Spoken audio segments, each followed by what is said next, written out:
Bonjour, vous savez, peut-être autrefois, euh, divulguer ses opinions, divulguer son savoir était réservé à quelques-uns. Aujourd'hui, la communication s'est démocratisée avec les réseaux sociaux. Tout le monde peut dire son point de vue, tout le monde peut partager ses connaissances, ses convictions, on peut faire des vidéos, on peut enregistrer des messages audio, on les poste, on les affiche, et ça donne un engouement extraordinaire où on voit que tout le monde voudrait enseigner tout le monde.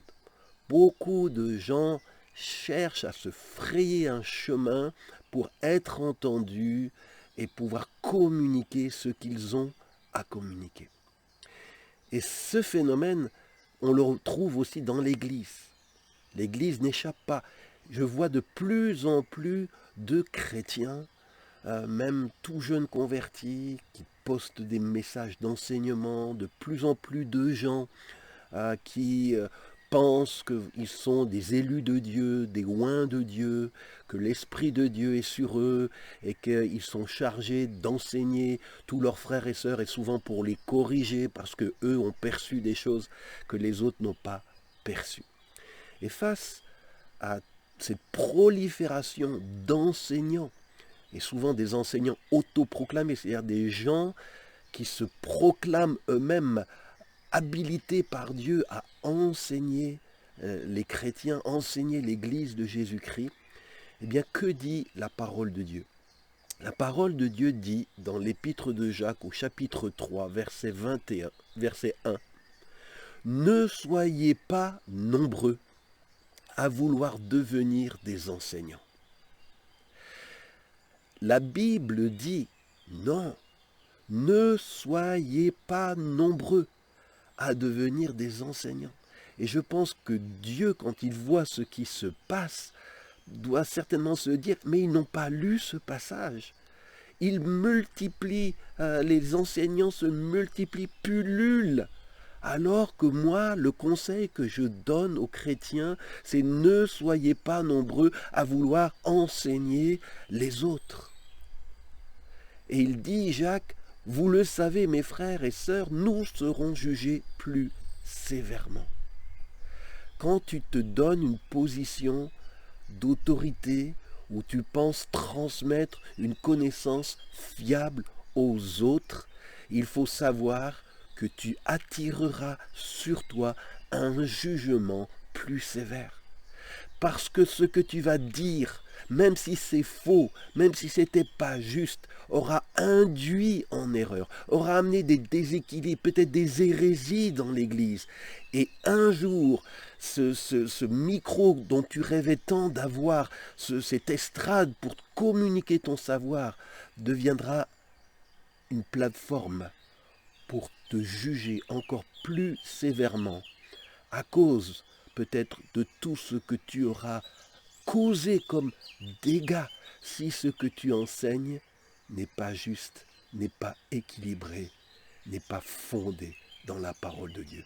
N'est pas enseignant qui veut. Non, non, non. Dieu a donné des ministères à l'Église. C'est lui qui les donne. C'est lui qui appelle certaines personnes à être des docteurs, à être des prédicateurs, des évangélistes, des prophètes, des pasteurs.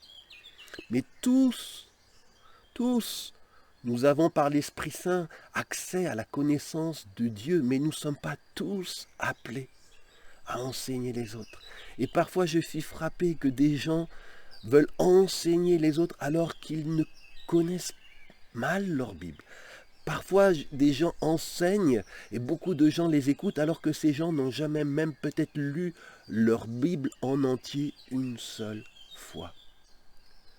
Je ne dis pas ça pour faire la morale. Ce n'est pas mon cœur. Mon cœur, c'est d'amener le peuple de Dieu à savoir ce qui est écrit dans la parole de Dieu et amener le peuple de Dieu à se soumettre à cette parole de Dieu qui fait autorité. Et si tu t'es proclamé enseignant, si tu as commencé à enseigner, que l'Esprit de Dieu a permis que tu écoutes ce message parce qu'il n'est pas d'accord avec ce que tu fais, c'est un appel à te repentir. Laisse le micro, va t'asseoir dans les rangs à nouveau. Mets-toi sous l'enseignement d'hommes et de femmes de Dieu qui ont de l'expérience, de la maturité, de la solidité, de l'intégrité. C'est en se mettant sous l'onction d'autres personnes que Dieu peut-être un jour te libérera pour le propre ministère auquel il t'a appelé. Et au CDLR, il y a une chose qui nous tient à cœur, qui me tient à cœur, c'est la formation biblique des chrétiens. La formation biblique, pas superficielle.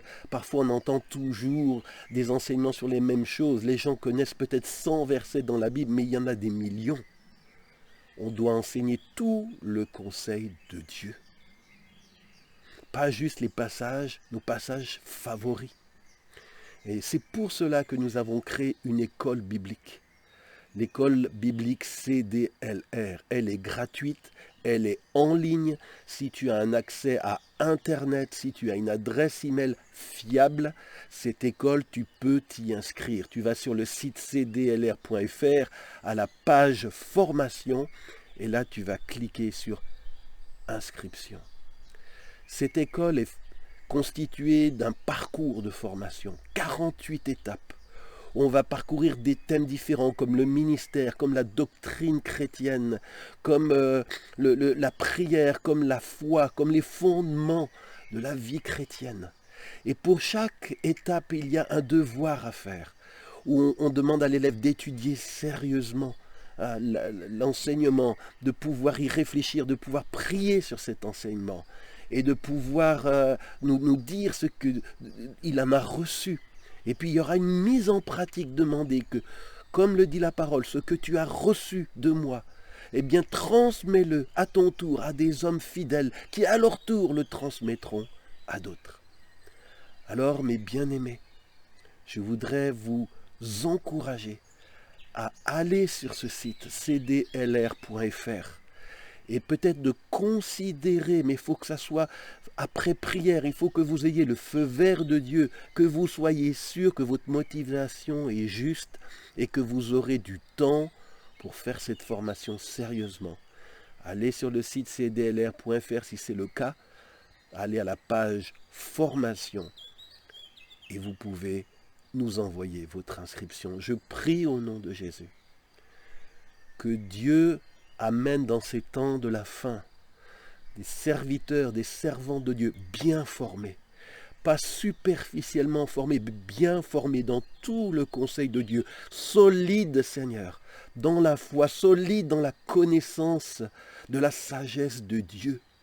Et je veux prier qu'il y ait une armée, Seigneur, d'ouvriers qui soient équipés par cette école CDLR et deviennent des ouvriers puissants, humbles, avec un cœur droit et qui vont, Seigneur, faire des disciples comme tu nous l'as demandé. Au nom de Jésus. Amen. Bien-aimés, que Dieu vous bénisse et je vous donne rendez-vous vendredi prochain pour un nouveau message. Si vous n'êtes pas abonné à cette page ou cette chaîne, pensez à le faire et allez sur notre site cdlr.fr à la page formation pour vous équiper et devenir plus enraciné dans la parole de Dieu. À vendredi prochain, que Dieu vous bénisse.